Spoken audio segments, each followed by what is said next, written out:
그리스도를 날마다 누린 예배 8월 30일 말씀 보겠습니다.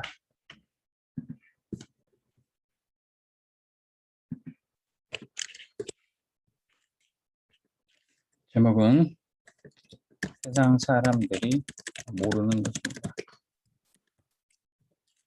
신명기 4장 15절에서 24절 말씀. 요즘에 많이 쓰는 말 중에 하나가 플랫폼이란 단어를 많이 씁니다. 플랫폼은 쉽게 말해서 사람들이 많이 모이는 곳입니다. 많이 모이는 어떤 유형적인 장소가 될 수 있고, 또 최근에는 웹상, 인터넷상의 그런 가상 공간이 될 수도 있습니다. 플랫폼의 형성 과정은 이렇죠. 고대 시대 때부터 이제 물가 중심으로 또는 강가 중심으로 사람들이 이제 모여서 삽니다. 근데 이제 이동을 하게 되죠. 나루터가 생기고 배를 타고 이동하든지 아니면 교통수단의 발달로 이제 자동차의 정거장이 생기게 됩니다. 이 주변에 사람이 모이고 이제 더 교통수단을 발달해 비행기가 나오면서 공항, 이런 교통수단 중심으로 시장이 생기고 또 백화점까지 생깁니다. 이게 바로 이제 플랫폼이죠. 이런 또 소비의 현장이 요즘에는 인터넷에서 이루어지기 때문에 인터넷 자체가 플랫폼이 됩니다. 여기 이 현장을 중심으로 문화가 발달하고 여기는 경제가 모이게 됐습니다. 성공하고 잘 살기 위해서는 이 플랫폼을 어떻게 잘 따라가느냐, 그게 사람들에게 이제 지혜와 지식이 된 겁니다. 그런데 이 플랫폼 형성 과정에서 또 플랫폼마다 여기에 이제 우상이 세워지게 됩니다. 물질의 우상이 되고 또 실제 유형적 우상들을 만들어 놓고 흑암이 거기를 지배하게 되죠. 사단이 결국 이 플랫폼을 장악해서 전 세계 이 중요한 플랫폼에 이 사단이 지배하는, 그야말로 이 세상은 세상 임금 이 사단이 되는 겁니다. 사람들은 이런 곳을 찾고 이런 곳을 따라가기 위해서 현안이 되어 있는데, 하나님께서 보시는 플랫폼이 있어요. 하나님께서 보시는 곳이 어디입니까? 바로 갈보리, 감람산, 마가다락방 같은 언약이 선포되고 성취되는, 또 하나님의 당신의 백성들을 불러서 미션을 주시는 그런 장소입니다. 근데 이곳은 사람들이 모이는 곳이 아니라 사람들이 잘 안 와요.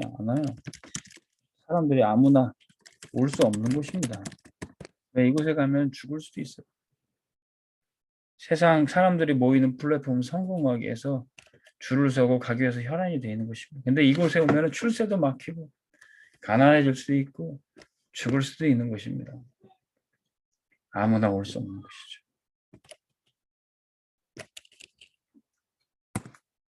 그래서 사람들은 하나님께서 보시는 곳에는 관심이 없고 영적으로는 완전히 무지합니다. 그리고 무능합니다. 그래서 결국 영적으로는 완전히 실패하는 거죠. 돈 따라서 세상의 흐름과 문화를 따라서 결국 우상에 잡히고 사단의 노예가 되는 것이죠. 세상에 이렇게 두 가지 플랫폼이 있는 겁니다. 사람들이 모이는 곳의 플랫폼, 사람들은 아무나 올 수 없지만 하나님이 보시는 곳이 플랫폼이죠. 전도자는 누구냐? 바로 이 두 가지 플랫폼을 아는 자입니다. 두 가지 플랫폼을 아는 자.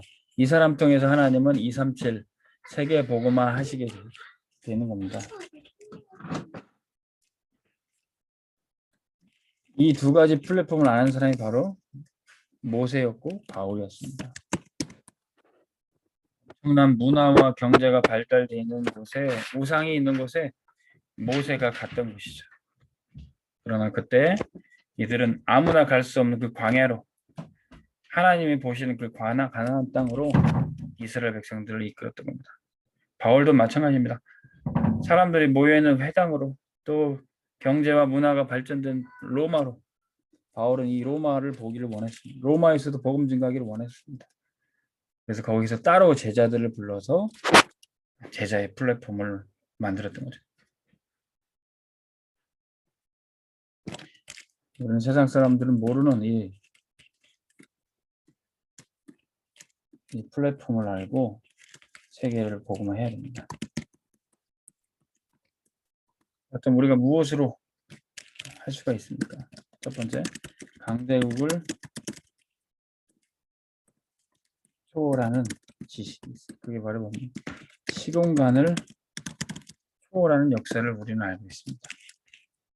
눈에 보이지 않지만 언약 붙잡은 하나님의 자녀들에게 성삼위 하나님이 함께 하십니다.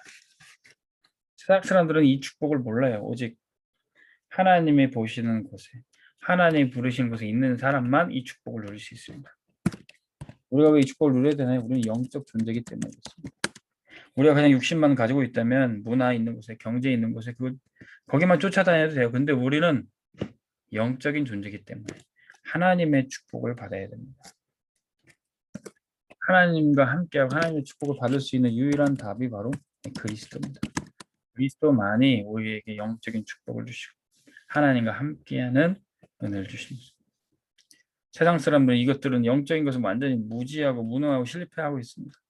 그저 세상이 사람들이 좋아하는, 세상 사람들이 모이는 그 플랫폼에 들어가려고만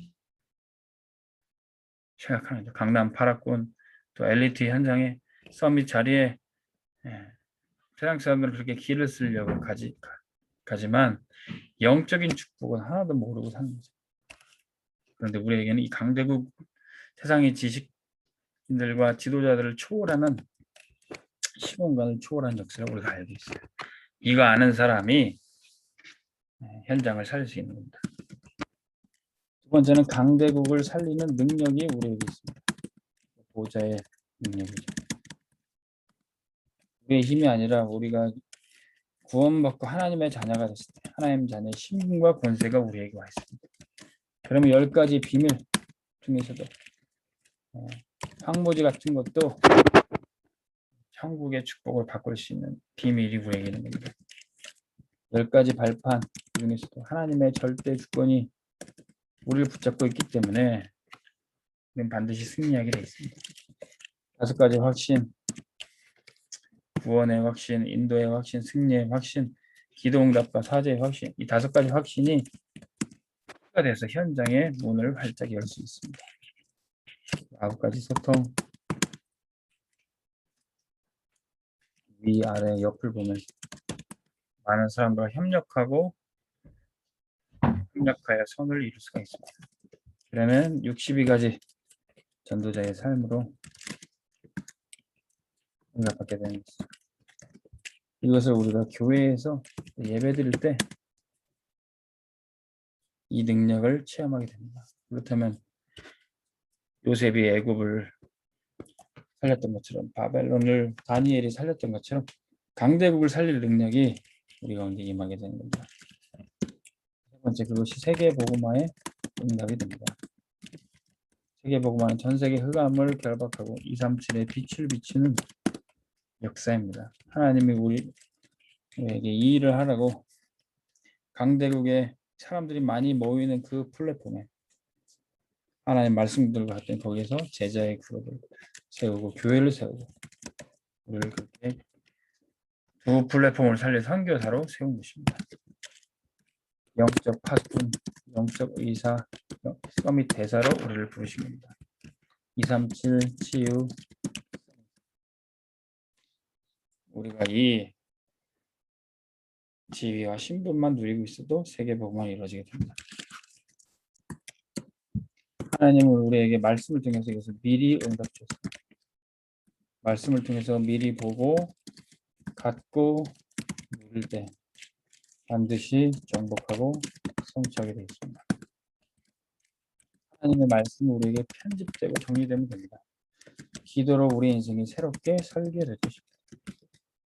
우리 인생이 작품으로 전도로 디자인될 겁니다. 세상 사람들은 알지 못하지만 우리가 영적인 축복을 아는 자들이 이 응답의 주역이 될 줄로 믿습니다. 여러분들은 어떤 플랫폼을 살고 있습니까? 사람들이 많이 모이는 것, 그 플랫폼을 우리가 알고 세상 사람들은 아무나 오지 못하는 이 갈보리 감람산 마가다락 방의 축복을 가지고 영적인 축복은 하나도 모르고 무지해서 죽어가는 그런 사람들을 살려야 되겠습니다. 그 응답의 주역 되기를 주 이름으로 축원합니다. 하나님 아버지 감사합니다. 우리가 가는 곳마다 우상이 무너지고 흑암 문화가 치유되고 하나님께 예배가 세워지게 하여 주옵소서. 우리가 가는 곳마다 하나님의 백성들이 모일 수 있는 플랫폼이 교회가 세워지게 하여 주시옵소서. 우리의 직장이 지금은 우상 숭배하고 귀신이 다스리는 플랫폼이라 할지라도 언약까지는 우리 렘넌트들과 중직자들이 갔을 때 그곳이 하나님의 나라 플랫폼이 되게 하여 주옵소서. 예수 그리스도 이름으로 기도합나이다. 아멘. 승리하시기 바랍니다.